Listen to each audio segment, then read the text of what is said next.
Baik, Assalamualaikum warahmatullahi wabarakatuh. Selamat datang di channel saya. Nah, pada channel kali ini saya akan menjelaskan tentang berbagai aplikasi. Di sini ada 5 aplikasi. Saya akan menjelaskan tentang perbedaan, kelebihan, dan kekurangan aplikasi tersebut. Nah, sebelum itu, jangan lupa untuk like dan subscribe, serta nyalakan loncengnya ya. Baik, kita langsung saja mulai ke pembahasannya. Di sini ada sebuah perbedaan dari kelima aplikasi tersebut. Yang pertama ada aplikasi Sketch. Sketch merupakan sebuah aplikasi desain vektor yang terkenal untuk pengembangan UI dan UX pada platform macOS. Dan yang kedua ada Adobe XD. Adobe XD merupakan platform desain untuk pengalaman pengguna UX dan antarmuka pengguna UI yang memungkinkan pengguna untuk membuat prototipe interaktif dan berkolaborasi secara efisien. Dan yang ketiga ada InVision Studio. InVision Studio merupakan sebuah platform desain yang menekan pada UI dan pembuatan prototipe dengan fitur kolaboratif yang memungkinkan tim untuk bekerja secara efektif bersama. Dan yang keempat ada Exur RP, merupakan alat prototyping dan pembuatan wireframe yang kuat, dirancang untuk desainer UX yang ingin membuat prototipe yang kompleks dan dinamis. Dan yang terakhir ada Figma. Figma merupakan platform desain antarmuka pengguna atau UI dan kolaborasi berbasis web yang memungkinkan tim untuk bekerja secara bersama-sama secara waktu nyata pada desain dan prototyping. Nah, selanjutnya ada berbagai kelebihan dan kekurangan dari masing-masing aplikasi. Yang pertama ada aplikasi Sketch. Mungkin logonya seperti berikut. Kelebihannya yaitu yang pertama tentang lisensi. Jadi untuk lisensi premium hanya perlu bayar sekali untuk seumur hidup. Jadi setelah kalian membayar lisensi pada Sketch, kalian tidak akan membayar lagi. Dan yang kedua tentang pluginnya. Ada banyak plugin yang bisa meningkatkan produktivitas kerja. Dan yang ketiga mudah digunakan, lebih mudah digunakan daripada pesaing-pesaingnya, khususnya Photoshop. Dan yang keempat tentang ukuran filenya. File-file yang dihasilkan dari Sketch cukup kecil dan tidak membutuhkan ruang. Kemudian kekurangan dari Sketch yang pertama yaitu bug dan glitch. Ini biasa terjadi setelah ada update, sehingga kadang aplikasinya mengalami crash saat sedang digunakan. Yang kedua, tidak dapat diunduh untuk Windows, hanya dapat diunduh pada macOS. Kemudian yang kedua ada Adobe XD, mungkin logonya seperti berikut. Nah, kelebihannya yang pertama tentang integrasi yang luas. Terintegrasi dengan produk Adobe lainnya seperti Photoshop dan Illustrator. Jadi memungkinkan aliran kerja yang mulus antara aplikasi desain. Yang kedua tentang plugin. Ada banyak plugin juga yang bisa meningkatkan produktivitas kerja. Dan yang ketiga ada built-in sharing. Tools ini bisa membuat kamu merekam video selama proses pengerjaan desain sehingga bisa dicek oleh desainer lainnya lewat fitur Creative Cloud. Dan yang terakhir, kelebihannya itu berbasis cloud. Kemampuan untuk menyimpan dan berbagi proyek secara online melalui Creative Cloud. Dan yang kedua, dan selanjutnya ada kekurangan. Yang pertama, beberapa fitur yang tersedia di aplikasi desain lain mungkin tidak sepenuhnya tersedia atau kurang lengkap di Adobe XD. Dan yang kedua, keterbatasan ekspor. Terkadang proses ekspor dari Adobe XD ke format tertentu seperti HTML atau CSS mungkin tidak seefisien atau sefleksibel. Dan yang terakhir, ada Adobe XD saat ini hanya tersedia untuk platform Mac dan Windows, sehingga pengguna Linux atau sistem operasi lainnya mungkin tidak dapat mengaksesnya. Dan yang ketiga ada InVision Studio. Berikut adalah logonya. Jadi kekurangan dari Investing Studio yang pertama keterbatasan fitur. Meskipun studio terus berkembang, beberapa fitur yang tersedia di perangkat lunak desain lain mungkin tidak sepenuhnya tersedia atau kurang lengkap di Investing Studio. Kemudian yang kedua kekurangannya keterbatasan integrasi dengan produk Adobe. Meskipun Investing Studio terintegrasi dengan produk Adobe tertentu, integrasinya mungkin kurang mendalam dibandingkan dengan Adobe XD. Kemudian ada pun kelebihannya. Yang pertama, interaksi dan animasi yang kuat. Investion Studio memungkinkan desainer untuk membuat prototipe interaktif dengan animasi yang kompleks dan halus. Kemudian yang kedua, kompatibilitas dengan desain vektor dan bitmap. Jadi, studio mendukung desain vektor dan bitmap, memungkinkan desainer untuk menciptakan berbagai jenis konten desain, termasuk ikon, ilustrasi, dan gambar. Yang ketiga, mudah untuk digunakan. Jadi lebih mudah digunakan daripada pesaing-pesaingnya, khususnya Photoshop. Dan yang keempat ada Xur RP.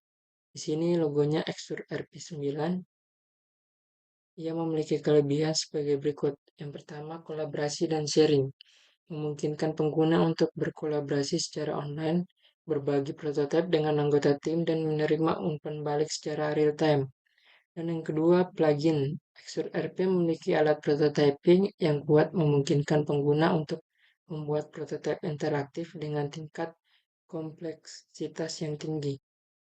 Yang ketiga, kelebihannya itu customization yang luas. Xur RP memberikan kontrol yang luas pada pengguna untuk menyesuaikan tampilan dan perilaku prototipe. Kemudian ada pun kekurangannya. Yang pertama, Xur RP merupakan perangkat lunak berbayar dan biayanya bisa cukup tinggi, terutama untuk lisensi perusahaan atau tim. Kemudian ada pun kekurangannya. Yang kedua, Xur RP mungkin terlalu kuat atau berat untuk proyek-proyek kecil atau prototipe sederhana sehingga tidak efisien untuk penggunaan tertentu. Dan yang terakhir ada aplikasi Figma. Di sini adalah logonya. Kemudian kelebihannya yang pertama kolaborasi secara real time. Figma memungkinkan beberapa pengguna untuk bekerja secara bersamaan pada proyek yang sama dalam waktu nyata. Ini memfasilitasi kolaborasi tim yang efektif, terutama dalam tim yang tersebar geografisnya. Kemudian yang kedua, aksesibilitas. Karena Figma berbasis web, mungkin dapat mengakses berbagai internet perangkat dengan koneksi internet tanpa perlu mengunduh atau menginstal perangkat lunak tambahan. Yang ketiga, tentang prototyping interaktif. Figma memiliki alat prototyping yang kuat, memungkinkan pengguna untuk membuat prototipe interaktif dengan mudah dan cepat, termasuk animasi dan transisi yang halus. Adapun berbagai kekurangannya, yang pertama, meskipun Figma dirancang untuk digunakan secara online, keterbatasan fitur offline bisa menjadi masalah bagi pengguna yang sering bekerja di lingkungan tanpa internet. Kemudian yang kedua, Figma harus memerlukan koneksi internet yang stabil dan cepat untuk beroperasi dengan baik. Kemudian yang ketiga, meskipun Figma menawarkan versi gratis, fitur-fitur canggih dan kolaboratif tim yang lebih besar memerlukan langganan berbayar yang bisa menjadi biaya tambahan bagi pengguna. Ya, mungkin itu saja perbedaan dan kelebihan serta kekurangan dari kelima aplikasi tersebut. Jadi kesimpulannya di sini saya lebih memilih untuk menggunakan Extruder RP. Kenapa? Karena di sini Extruder RP memiliki banyak fitur. Berikut merupakan contohnya. Di sini saya menggunakan Extruder RP 9. Walaupun Extruder RP harus membayar atau harus mempunyai lisensi dengan harga yang sangat besar. Di sini saya menggunakan Extruder RP crack, bisa dibilang gitu. Jadi mengapa saya memilih Extruder RP 9? Karena menggunakannya sangat mudah. Contohnya kita membuat dokumen baru ya. Di sini ada dokumen 1 dan dokumen 2. Contohnya kita membuat sebuah box, tinggal ditahan kemudian ditarik.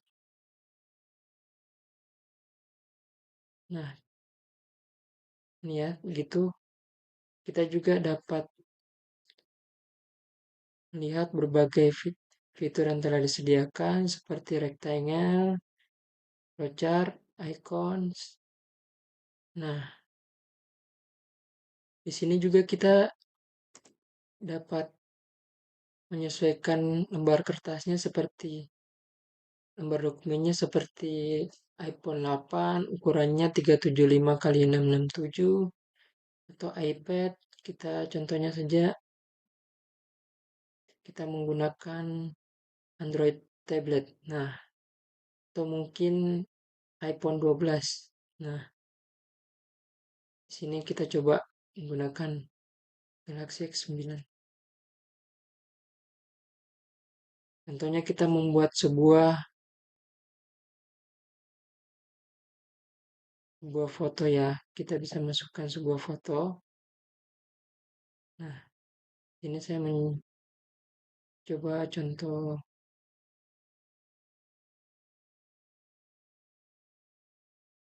Nah, ini aja. Nah, kan masuk. Kemudian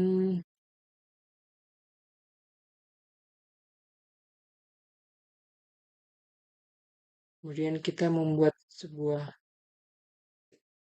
button. Nah,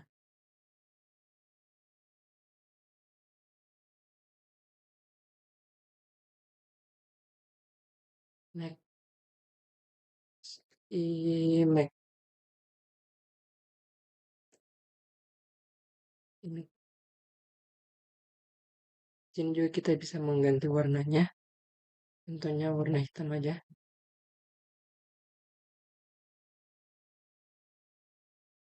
Ini ya, warna garisnya berubah.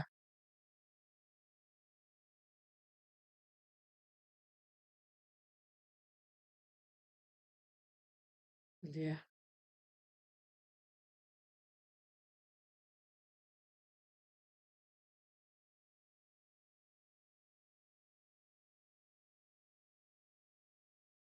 Jadi contohnya kita klik ini.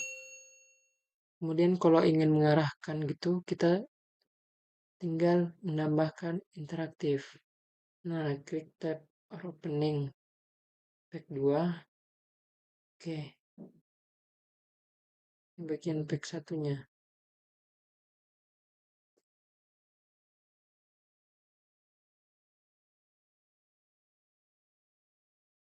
Oh, maaf yang terhapus. Jadi misalnya kita ulang ya. Kita membuat sebuah web aja. Nah, kemudian kita masukkan sebuah image seperti tadi.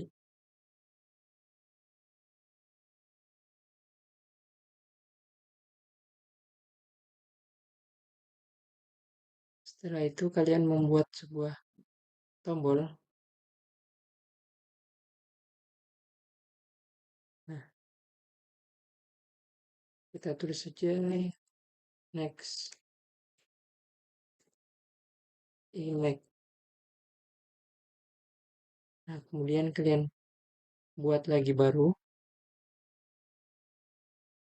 Kita contohnya masukkan gambar lain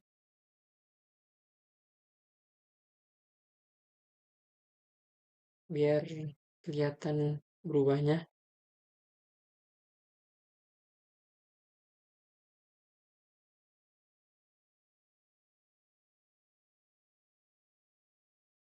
Nah, kemudian kalian kembali lagi ke pack pertama.